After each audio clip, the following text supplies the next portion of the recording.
The photograph had survived for more than a century without incident, tucked neatly between wedding portraits and military cartes de visite, its edges softened by time, but its subject still painfully clear. A young girl, no older than 8, stood barefoot on a patterned rug inside a studio on the outskirts of London in 1904. Her dress was plain, her hair parted with care, her expression neither smiling nor sad. She looked like thousands of other children frozen by early cameras, obedient to the long exposure, patient in a way modern faces never were. At first glance, there was nothing remarkable about her at all. It was only after the glass plate was cleaned, scanned, and enlarged that the unease began. The restorer noticed it while adjusting contrast levels. The way one detail refused to behave no matter how gently it was corrected. The girl's hands rested in her lap, fingers interlaced as instructed by the photographer, but something about them felt crowded, as if too much information had been pressed into too small a space. The shadows between her fingers were deeper than they should have been, and the skin carried a tension that did not belong to a child standing still for a portrait. When the image was magnified further, the room seemed to grow colder. The hands did not align with the wrists cleanly. The knuckles bulged at strange angles, and the palms bore faint creases that ran against the natural grain of flesh. It looked less like the hands were resting, and more like they were holding on. The girl's face, once overlooked, now seemed complicit in the deception. Her eyes did not meet the camera. They drifted slightly downward, fixed on her own lap, as though she could feel what the viewer was only beginning to notice. Early studio portraits were known for oddities, blurred limbs, ghostly double exposures, the living forced to pose beside the dead. But this was different. This was precise, intentional. The longer the image was studied, the harder it became to believe that only one person had been present when the shutter closed. The photograph did not feel like a record. It felt like evidence. The first hint that something was wrong did not arrive as fear but as irritation, the kind that creeps in when a detail refuses to obey logic. The photograph, dated 1904 in faded ink along the margin, appeared at first to be an unremarkable studio portrait, the sort produced by the thousands during that era when families marked existence. With stiff poses and neutral expressions, the girl stood beside a velvet-backed chair, her boots placed neatly together, her dress falling straight to her ankles. The backdrop was painted to resemble a parlor wall, complete with a suggestion of drapery and a column that led nowhere. Nothing about the scene suggested danger, secrecy, or tragedy. It was a harmless image, preserved by chance rather than intention. The trouble began only after the photograph passed into the hands of a modern restoration specialist, someone trained to notice inconsistencies that most viewers would overlook. Under careful lighting and digital enlargement, the surface details emerged with uncomfortable clarity. Scratches, dust, and age-related discoloration were expected, easily explained by time. What was not expected was the way the girl's hands resisted interpretation. They rested in her lap, folded in a manner that would have been standard instruction in a turn of the century studio meant to keep a subject still during a long exposure. Yet the more closely they were examined, the more they seemed to violate the quiet rules of anatomy. At first, it was the spacing that felt wrong.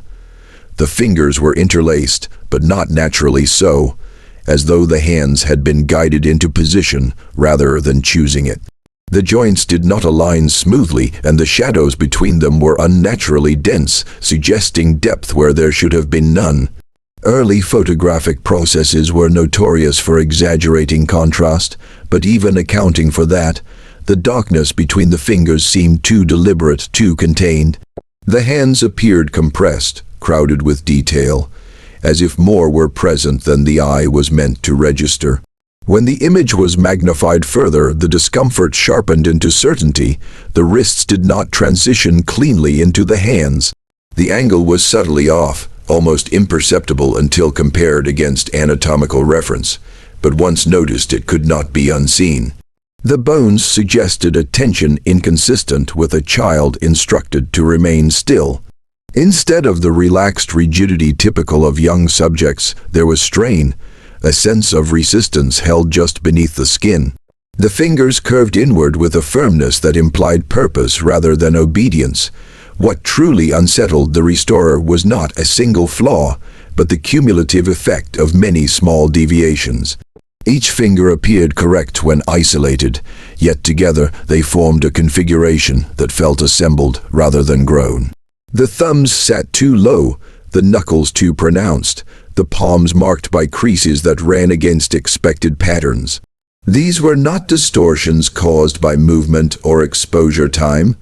The image was sharp, the edges clean, the focus precise. The camera had captured exactly what was there. Early studio photography relied on strict posing, and children were often restrained or supported to prevent motion. Hidden braces, stands, and even the hands of adults just outside the frame were common. This explanation initially offered comfort, a rational framework that could account for odd positioning. Yet even that failed under scrutiny. If another person had been holding the girl's hands in place, there would be signs of intrusion, pressure marks, overlapping shadows. Instead, the hands appeared self-contained, complete, as though they belonged entirely to the girl, while simultaneously suggesting they did not belong to her at all. The harmlessness of the photograph made the discovery more disturbing. There was no theatrical horror, no dramatic gesture or expression to warn the viewer. The girl's face was calm, almost vacant, her gaze lowered in a way that might have been mistaken for shyness. The neutrality of her expression seemed to collaborate with the deception, offering reassurance while concealing the flaw. It was this contradiction that lingered, the sense that the image had been designed to pass unnoticed, to survive casual viewing without challenge.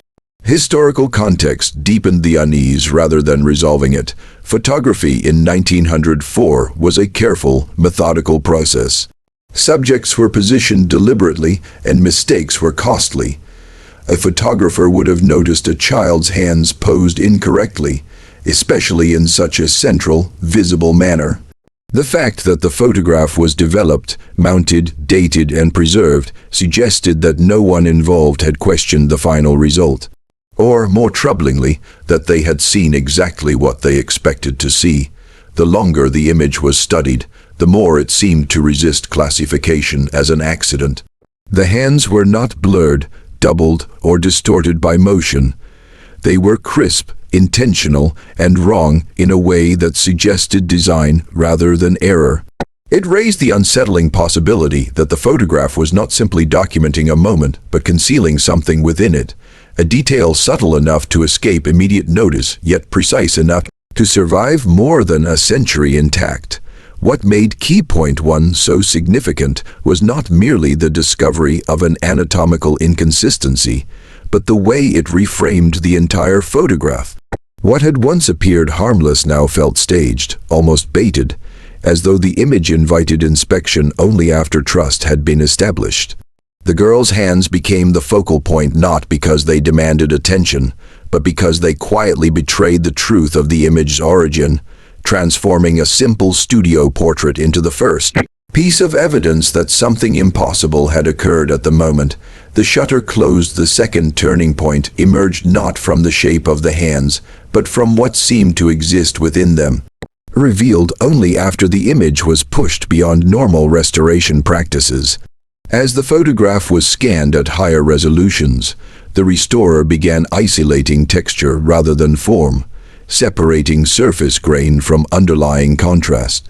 Early photographic plates often carried artifacts, chemical streaks, pressure marks from handling, imperfections caused by uneven emulsions. But what appeared in the girl's palms did not behave like any known flaw. Instead of dissolving under correction, the marks became clearer, resolving into patterns that followed no damage logic at all. At first, they looked like ordinary creases, the natural lines that form in any human palm. But they were too numerous and too deliberate, intersecting in ways that contradicted the simplified patterns typical of a child. Children's hands, especially those of that era, tended to show fewer lines, softer contours shaped more by growth than by use. These, however, were complex, overlapping, and oddly weighted, as if the skin had been pressed repeatedly against something textured. When the contrast was increased, faint ridges appeared within those lines, curving and looping in unmistakable formations. The realization came slowly, reluctantly. These were not just creases, they were impressions, fingerprints. What made this discovery profoundly unsettling was their scale and placement. The ridges were too large to belong to the girl. They spanned her palm in arcs that suggested adult hands, yet they were not positioned where an adult might naturally grip a child. Instead, they seemed embedded beneath the surface, layered into the flesh itself. The patterns overlapped one another, some partial, some complete, creating the impression of multiple sets of prints pressed into the same skin at different times. No amount of lighting adjustment or noise reduction made them disappear. They were part of the image's core data, not something added later or caused by deterioration. Fingerprint analysis software, typically used in forensic restoration of documents, was applied almost as a test of sanity. The expectation was that the software would reject the image entirely, flagging it as too degraded or irregular.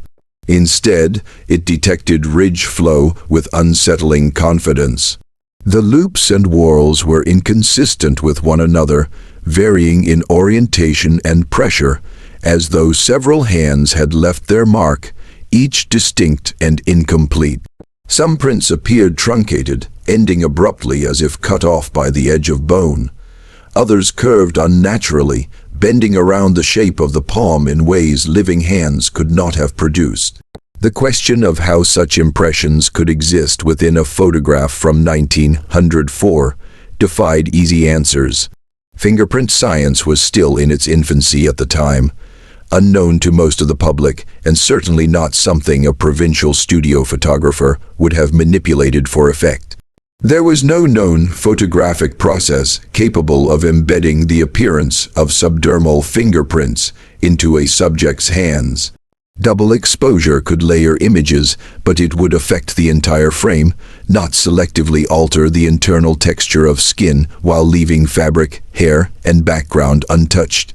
As the investigation deepened, the prints seemed to grow more assertive. Under oblique lighting simulations, the ridges cast micro shadows consistent with depth rather than surface staining. It looked less like ink or pressure from outside the image, and more like something occupying space within the hands. The illusion was so convincing that viewers described a visceral reaction, the sensation that the girl's palms were not merely marked but inhabited. It suggested contact that had not ended when the photograph was taken, contact that had somehow been absorbed. The most disturbing detail lay in the mismatch. None of the fingerprints aligned with one another in a way that suggested a single individual. The ridge density varied significantly, some tight and fine, others broad and heavy. One partial print appeared to overlap another at an impossible angle, as though two hands had occupied the same physical space simultaneously. This layering contradicted the logic of physical contact and introduced something far more troubling, the implication that the prints were not sequential but concurrent. Attempts to explain the phenomenon through environmental contamination failed. If oils or residues had been transferred to the plate during handling, they would appear across the image, not confined to the girl's palms. If chemical reactions had occurred during development, they would follow predictable patterns, spreading irregularly or reacting with metallic elements in the photograph. These marks respected the boundaries of the skin with surgical precision, stopping at the edge of the hands as though they recognized anatomy. The emotional impact of this discovery reframed the girl's pose entirely. Her hands, once merely strange in shape, now seemed burdened. The firmness of her grip took on new meaning, as if she were holding something that refused to let go.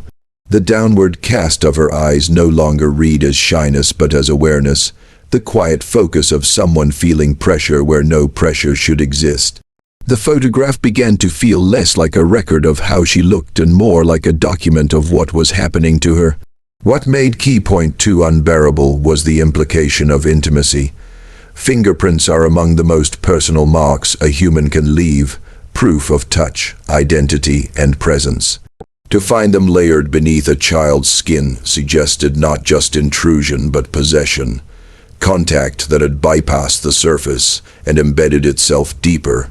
The image no longer hinted at an external figure manipulating the scene, but suggested something far more invasive, a convergence of bodies that violated the boundary between one person and another.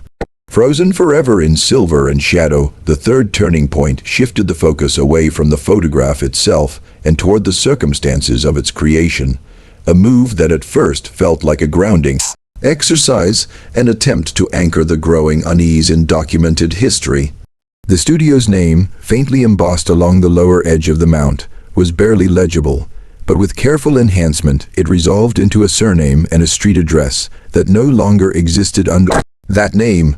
City records confirmed that the studio had operated briefly at the turn of the century, opening in 1901 and closing without explanation less than a decade later. On paper, it was an unremarkable business, one of many small portrait studios that appeared and vanished during the early years of commercial photography. Digging deeper into municipal archives revealed inconsistencies that did not immediately suggest criminality, but hinted at instability. The photographer changed addresses twice within a span of 3 years, always remaining within walking distance of his previous location.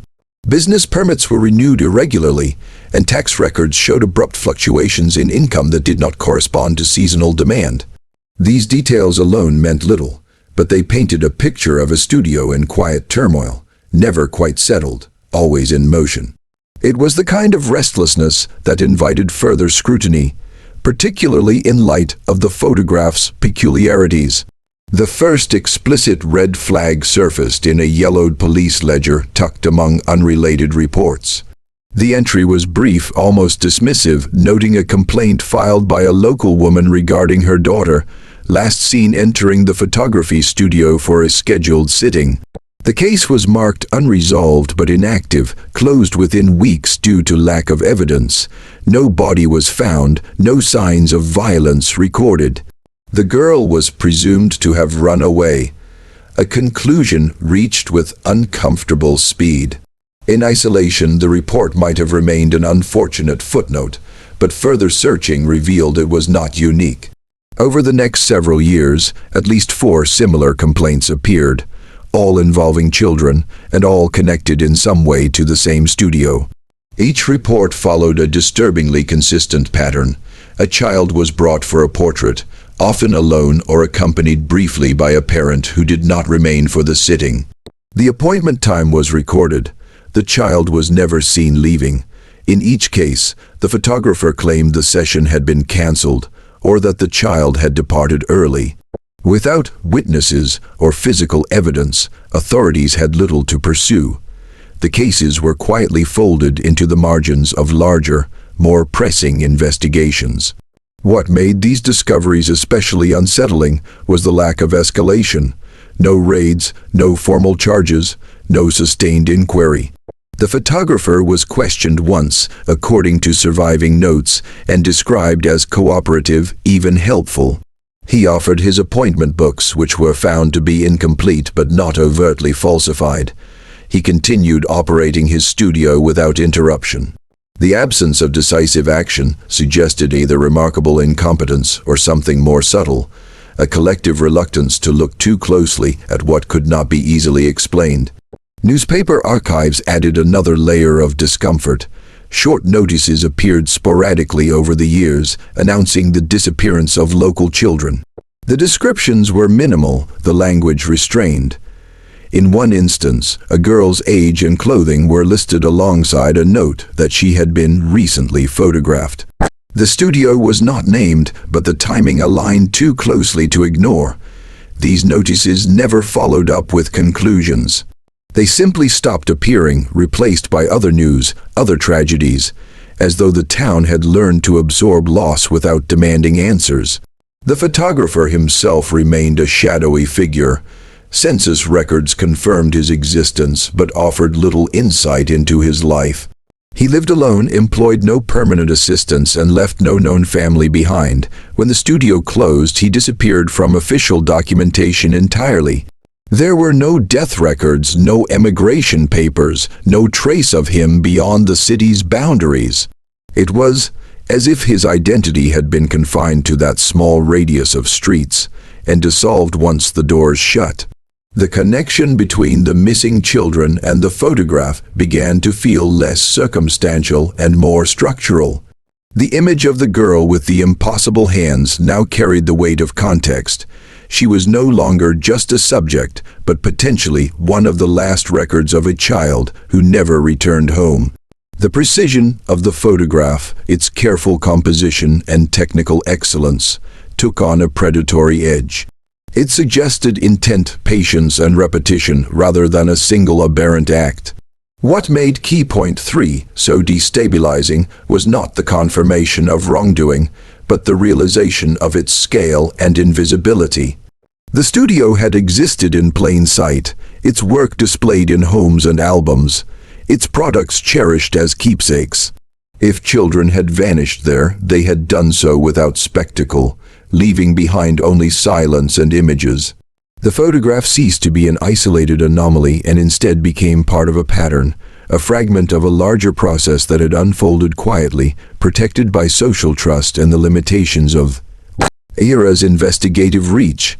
By the time the archival trail ran cold, the sense of dread had shifted from curiosity to implication. The photograph was no longer asking what had happened in that studio, but how much of it had been captured, and whether the image represented the beginning of something or its aftermath, a question made more disturbing by the knowledge that the camera had likely been present for every disappearance, faithfully recording moments that the world had failed to notice. The fourth turning point arrived. Through a process that was meant to be purely technical, almost procedural, an attempt to rule out lingering doubts by exhausting every conventional method of analysis. In photographic restoration, inversion and mirroring are standard techniques used to expose retouching, compositing, or hidden alterations that might escape the eye when viewed normally. By reversing light and dark values or flipping the image along its vertical axis, subtle inconsistencies often become obvious. It was assumed that if the girl's hands contained layered impressions or structural anomalies, these manipulations might finally explain them away as visual tricks. Instead, they revealed something far worse. When the image was inverted, the tonal balance shifted dramatically. The girl's dress became a pale void, the background a field of darkness, and the hands emerged with alarming clarity. The shadows that once seemed like incidental depth now behaved as coherent shapes. They clustered beneath the fingers and around the wrists, no longer diffuse but sharply defined, as though the absence of light had weight. What had previously felt like excess darkness now appeared organized, almost intentional, forming contours that did not belong to the girl's body. Mirroring the image intensified the effect. When the photograph was flipped horizontally, the negative space between the girl's arms and torso aligned in a way that created the unmistakable outline of another form.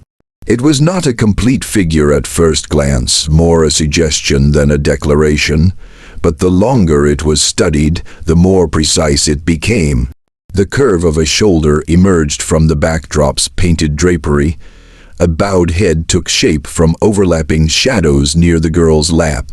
The impression was of someone positioned directly behind her, close enough that their presence distorted the light around her hands. The most chilling discovery came when the shadows around the fingers were isolated and overlaid with the original image. The alignment was exact. The dark shapes beneath the girl's hands matched the spacing and angles of fingers that did not belong to her. They appeared longer, thicker, and jointed differently, their silhouettes threading through the gaps of her smaller hands as though the two sets were interlocked. It looked less like a shadow cast from a distance and more like a second pair of hands occupying the same physical space, hidden only by the limits of exposure.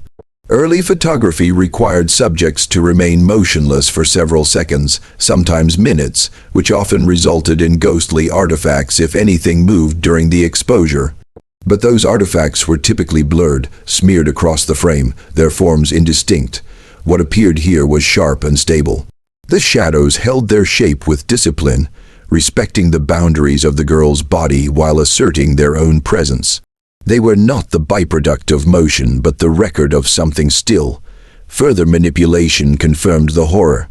When contrast was pushed to extremes, the shadow figure did not dissolve into noise as expected. Instead, it clarified, its edges growing more confident, its relationship to the girl's hands undeniable. The inverted image suggested a crouched posture, the unseen figure leaning forward, its arms extending around her torso. The alignment of the shadow, fingers with the girl's own, was too precise to dismiss as coincidence. They matched knuckle to knuckle, joint to joint, as though one set had been guided into place by the other. This discovery reframed every previous observation. The fingerprints embedded in the palms were no longer abstract intrusions but evidence of proximity, of contact that had shape and orientation. The anatomical impossibilities of the hands now made sense within a new, more terrifying logic. They were not wrong because they were malformed, but because they were shared. The photograph appeared to be capturing two bodies attempting to occupy the same pose, one visible, one hidden, bound together at the point of touch. The girl's lowered gaze gained a new interpretation. If someone had been positioned behind her, crouched and unseen, her downward focus might not have been shyness or instruction, but awareness of pressure, of weight where none should exist. The rigidity of her hands read not as compliance but as endurance, fingers locked in place to accommodate another set that refused to separate. The studio backdrop, once a neutral decoration, now felt like camouflage, its painted shadows echoing the real ones embedded in the scene. Attempts were made to replicate the effect using accurate equipment and posing techniques. None succeeded. No arrangement of assistants, no manipulation of lighting, no double exposure reproduced the same precision of overlap without visible distortion elsewhere in the image. The shadow figure in the photograph obeyed a logic that photography could record but not explain.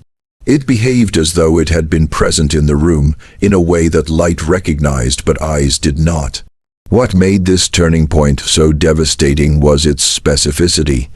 The photograph was no longer ambiguous in its implications. It suggested an exact spatial relationship, a body positioned behind the girl at the moment of exposure, its presence encoded not through blur or error, but through alignment and shadow. The image ceased to be a passive record and became a diagram of an encounter, mapping how two sets of hands had met, overlapped, and remained bound within the frame, offering silent proof that the girl had not been alone when the shutter closed. The fifth turning point did not announce itself through discovery or analysis, but through implication, the slow realization that the photograph was not a record of something completed, but a moment suspended in an unfinished state. Everything uncovered so far had assumed a past tense, that whatever had happened in the studio in 1904 was over, contained by time, preserved only as evidence. Yet the more the image was examined as a whole, the harder it became to maintain that distance. The photograph did not behave like a relic. It behaved like a threshold. This understanding emerged when researchers began comparing the image to other surviving works from the same studio.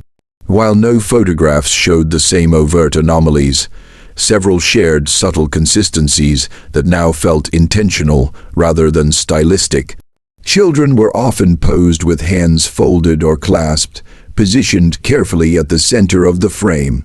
The lighting around those hands was always marginally darker than necessary, the shadows slightly deeper than the rest of the composition. At the time, this could have been dismissed as habit or technical limitation. Now it suggested preparation, repetition, a photographer arranging the scene to accommodate something that needed specific conditions. The idea of transfer arose not from folklore or superstition, but from pattern recognition.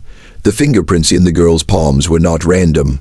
They were layered in a way that implied succession, as though multiple impressions had been left, partially overwritten but never fully erased. This suggested that the contact had occurred before, that the girl was not the first to bear it. If the hidden figure existed as a presence-seeking form, the photograph may not have been the act that created it, but the mechanism by which it moved. Photography in its earliest days was often spoken of in mystical terms. It was described as stealing light, capturing souls, freezing life. These metaphors were largely poetic, born of unfamiliar technology, but in this context they took on a disturbing literalism. The camera did not simply observe. It fixed, it bound.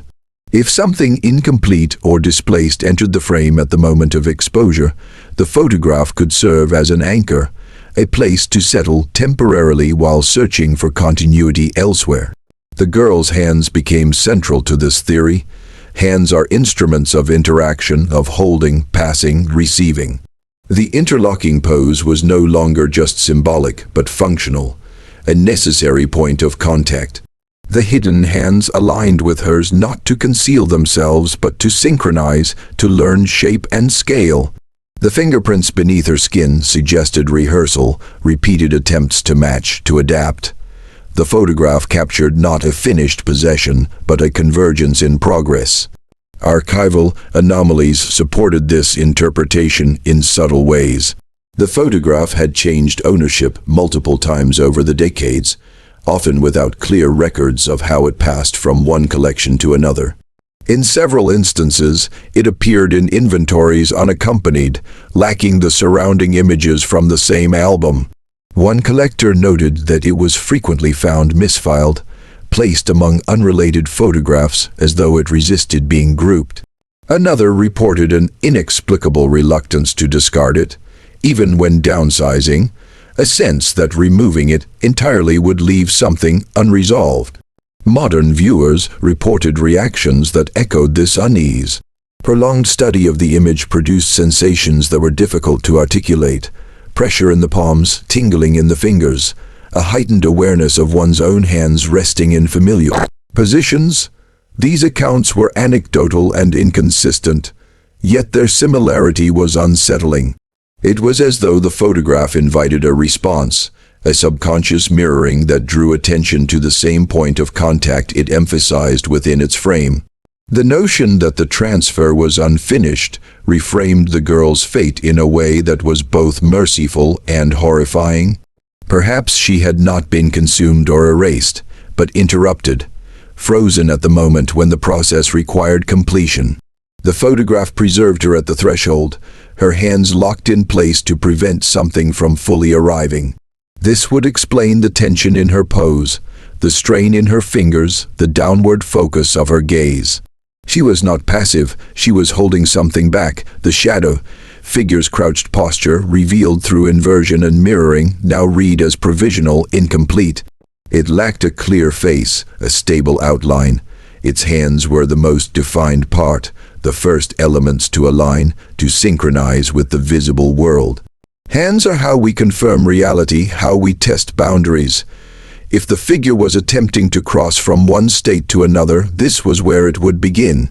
What made this realization unbearable was the implication of continuity. If the photograph represented an interrupted transfer, then the process did not end with the exposure.